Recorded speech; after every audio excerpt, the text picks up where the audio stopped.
Hello guys and welcome to the channel. In this video we are going to talk about how to hide files on Windows. Let's make for example a new folder like this and let's put a file inside it, like let's say text. Now let's say we want to hide this new folder. Just right click on it and go to properties and select this option hidden and click apply, and from here apply changes to this folder only. Okay and okay. Right now we don't have new folder here. Now we can't see this folder here, we can't access it. The way to access it, if you know the file name, you can come here and type new folder if you want, and it will open it. And if you don't know the file name, you can do something else. Just click here and go to options.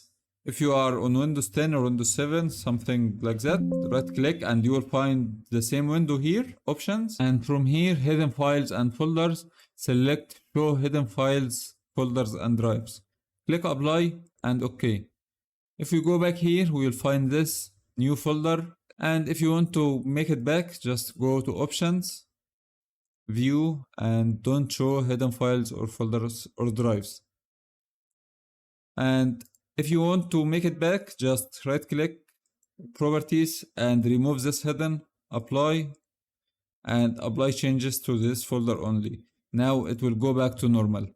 So everyone, that's it for today's video. Thanks for watching and I'll see you guys next time.